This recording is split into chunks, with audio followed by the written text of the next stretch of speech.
Kung kayo po ay nagdudusa no sa anxiety disorder or even depression, ito yung video na kailangan ninyong panonoorin, no?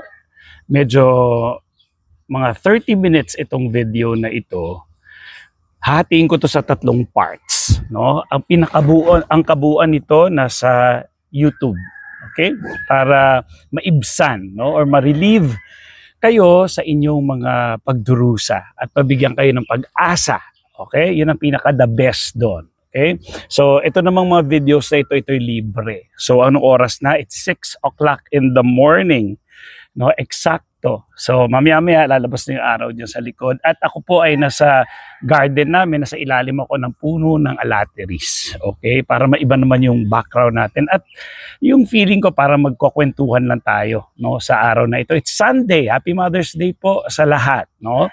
O sige, i-dedicate ko itong video na ito sa lahat ng mga mothers na mayroong anxiety disorder, even depression. Okay? So tatlong parts po yung gagawin natin. Yung first part is kung paano kabisa, no, yung cognitive behavioral therapy at yung mga contacts ko. Pangalawa, yung journey ng isang tao na paano nag-umpisa hanggang sa mag-heal siya sa anxiety disorder niya or even depression, no?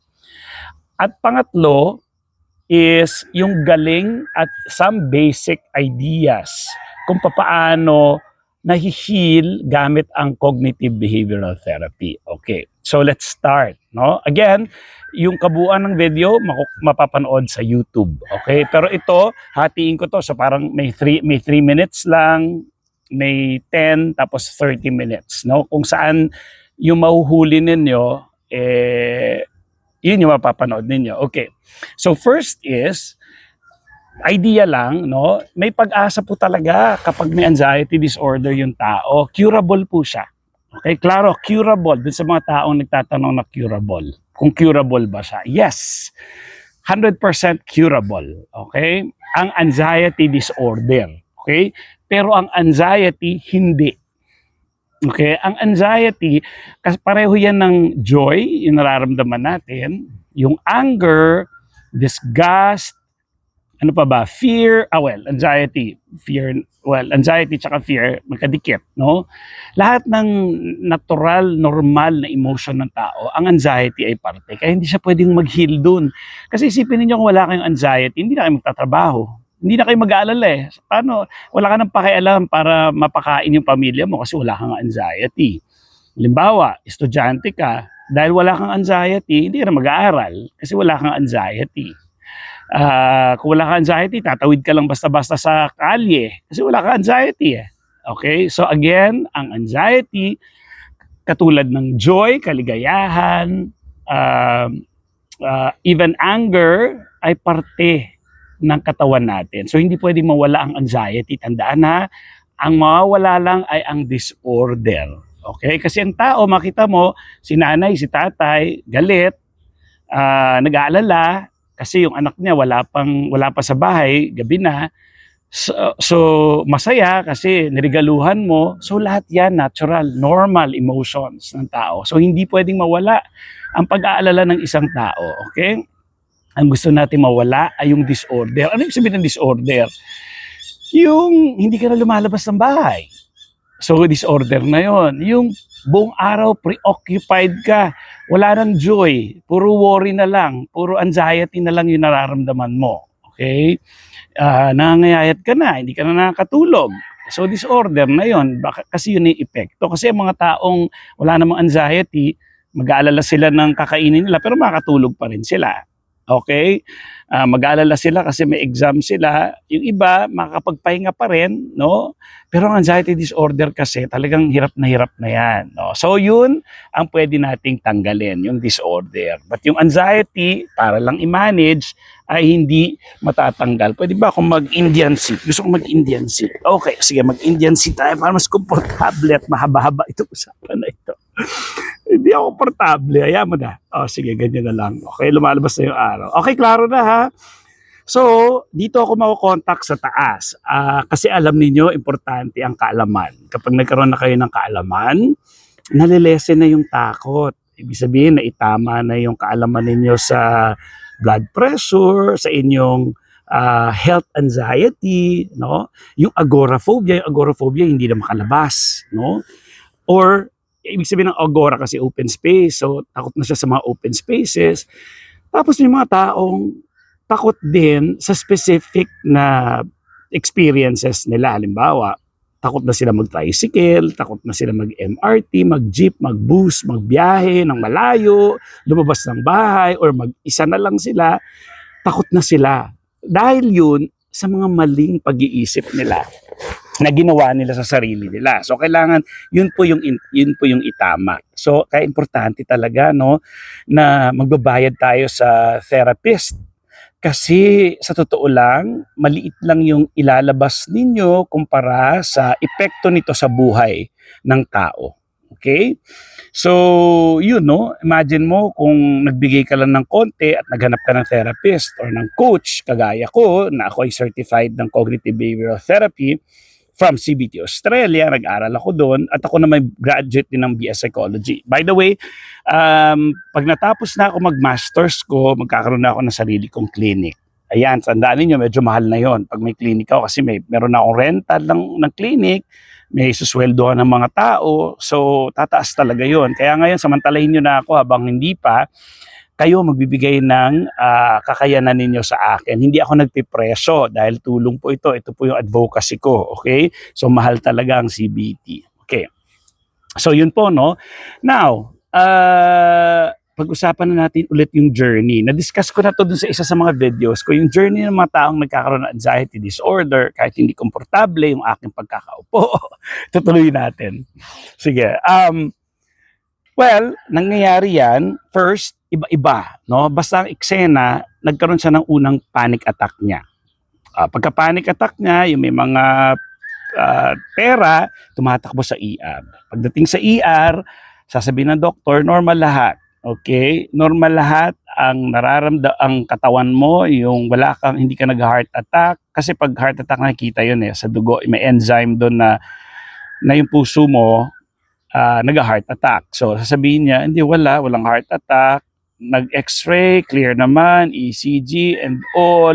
So, yung mga pang-emergency, normal. Kasi hindi mo pa naman makukuha lahat ng test. For example, kung makuha mo kung depende kasi sa symptoms mo. Kanyari, nahirapan ka huminga, x-ray ka, titingnan yung puso, depende talaga kung ano yung simptomas, sasabi mo sa doktor, at yun yung mga test na gagawin naman ng doktor sa'yo. Kung hirap ka sa paghinga, puso, lungs, mga ganoon. Yun mabilis na puso, pwedeng sa thyroid. So depende kung ano yung lumabas na simptomas at yung sinabi mo sa doktor. Okay. So ngayon, sasabihin mo, sabi ng doktor, normal, ano yung nangyari sa akin kanina? Malamang hindi nila nakita yung totoong sakit ko. Ganon. So ngayon, sa bahay ka muna, nag-aalala ka na, tapos makakaramdam ka ulit ng panic, tatakbo ka ulit sa ER after 2-3 days, sasabihin na naman sa'yo ng doktor, normal, wala. Hanggang sa pabalik-balik ka, hanggang sa nahiya ka na. Kasi talaga ang kulit-kulit mo na, pati yung mga doctors doon, naiinis na sa'yo. Kasi ang kulit-kulit mo. Okay. So ngayon, yung ibang doctor, sasabihin, patingin ka sa psychiatrist, or kung talagang paulit-ulit yung simptomas mo, sasabihin niya, punta ka sa specialist. Sa cardio, sa lung doctor, sa kung sino, kung depende sa symptoms mo. So, ganun yung mangyayari. So, ngayon, pagdating mo dun sa specialista, kunyari, halimbawa, cardio, sabi, nag-2D echo ka, stress test, Holter, lahat, no, yung 24-hour na blood pressure, normal talaga. Wala. So hanggang sa ma-realize ng doctor na hindi, siguro kailangan magpatingin sa psychiatrist. Ayan na.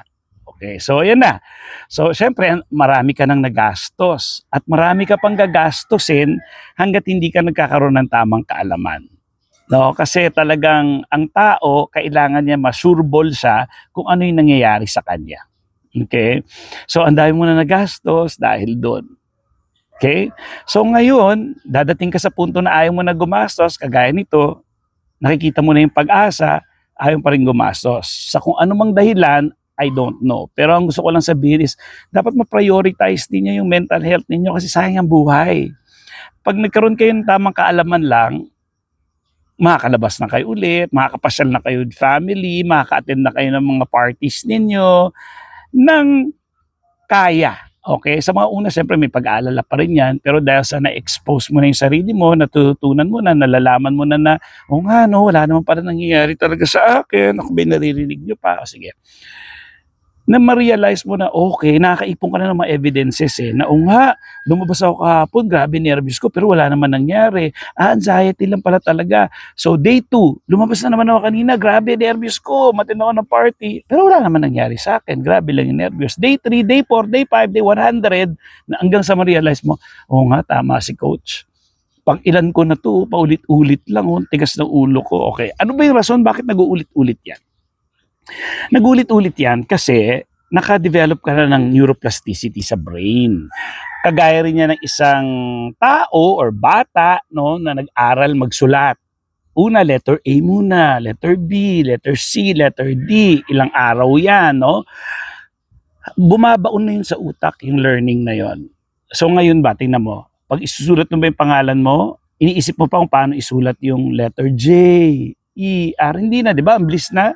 It is because automatic na siya nasa brain. Kaso ikaw, ang ginawa mo, ginalingan mo matakot. Kaya ngayon, automatic na yun yung takot mo. No? Automatic na yung takot mo ngayon. So, ganun din. Pag sinabi ko, magsulat ka na pangalan mo, kaya mo agad isulat yun. Segundo lang. Kasi ganun nagiging automatic na siya. Kasi na-train mo na yung katawan mo sa pagsusulat. So, sa anxiety mo, trainin mo na rin yung automatic response mo. Natakot ka na kagad. Konting kibot lang, takot na kagad. So, ganun yung nangyayari sa inyo. Okay? So, yun, kadalasan ng journey. Meron pang ibang tao dyan, magde-develop na may bara na daw yung kanya lalamunan. Lagi niya nang iniisip yung katawan niya. Health anxiety na yun, no? Or hypochondria. Pero old word kasi yung hypochondria. Somatic illness, no? Ibig sabihin, nararamdaman na sa katawan yung mga simptomas, okay? Pero gawa lang ng utak yan, okay? Paano gawa ng utak? Sample. Favorite example ko, kasi ang daling intindihin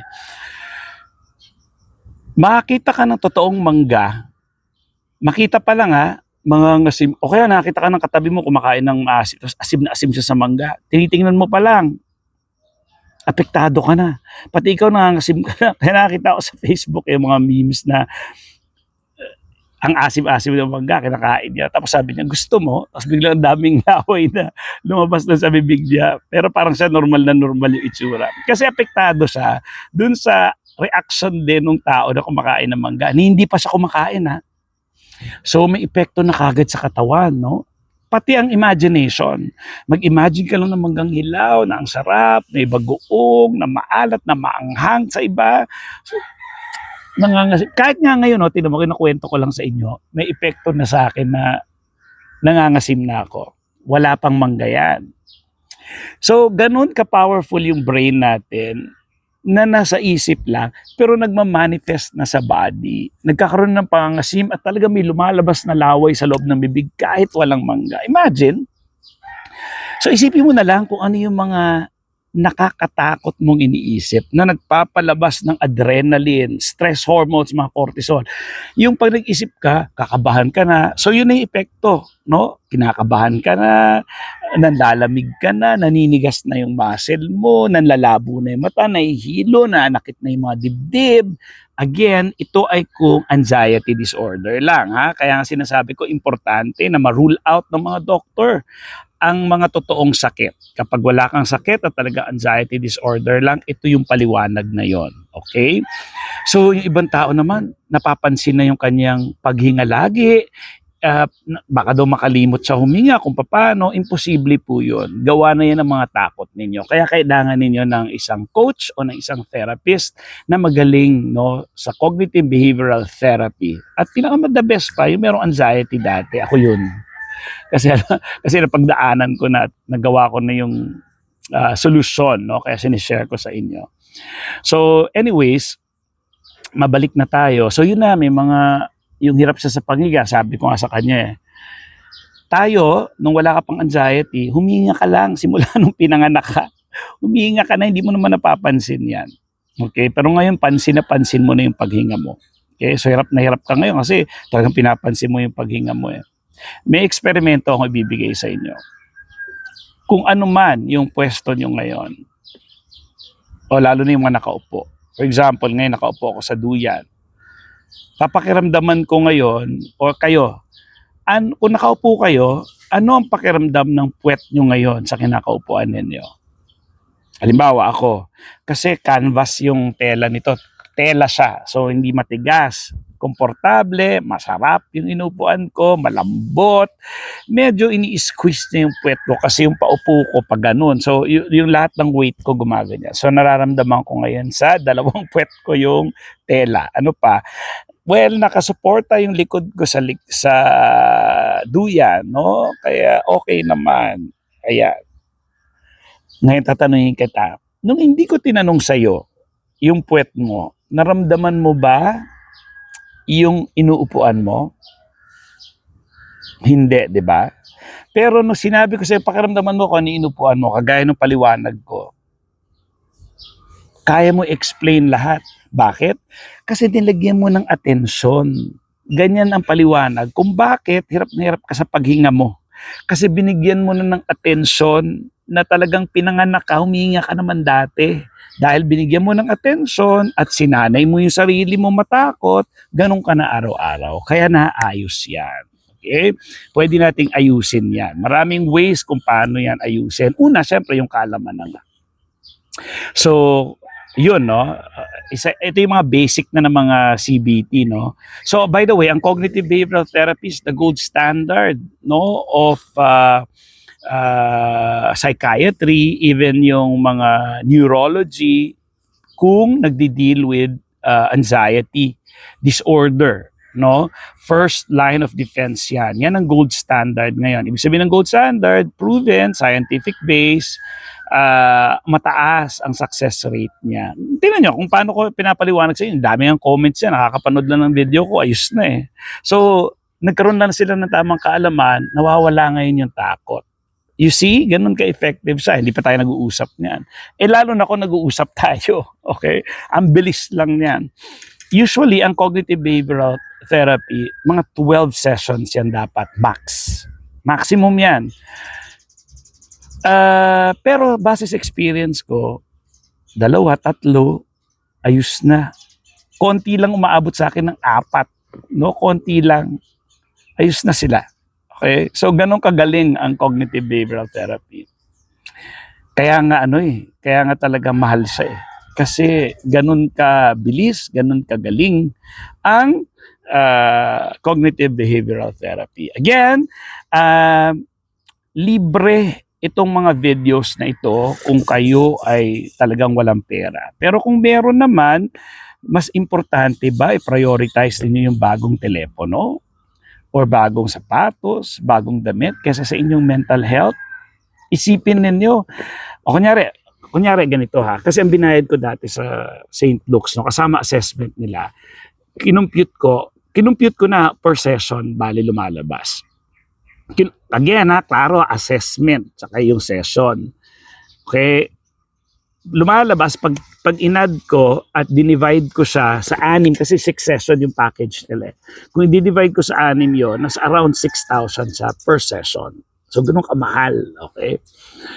Tinry ko yon after ko mag-CBT class, after ko mag-certificate, kasi gusto ko makita kung paano ina-apply yon ng isang therapist sa pasyente. So yun, naging kaibigan ko na yung therapist na yun, blah blah blah. Hindi ko alam kung gusto ko, sasabihin ko ba sa inyo, wag na. O sige, anyway, sa susunod na lang, gagawa kami ng video. May plano kami gumawa ng video noon eh. Kasi magkaibigan na kami, ilang years na nakalipas eh. Hindi niya na ako pasyente ngayon. Okay? Alam niya na, umamin na ako sa kanya. Actually, nag-CBT rin ako, sabi ko sa kanya. Anyways, nasaan na ba tayo? Okay, so, ayun, no, mahal siya. Pero again, kasi nga, dahil tulong ito, at hindi pa ako psychologist, kasi ako'y nagtatapos pa ng masters ko, magtatapos ako ng masters ko pa lang, kayo muna magpipresyo. Kapag fair sa akin, sa oras ko, sa certificate ko, sa skills ko, years of experience ko, then isi-schedule kita. Okay? Isi-schedule kita. Kaya dapat fair. Try mo. Usually pumapayag ako kasi nasa isip ko tulong ito eh. Mahirap kaya may anxiety disorder. Kaya samantalahin nyo na to, no? Samantalahin nyo na, no?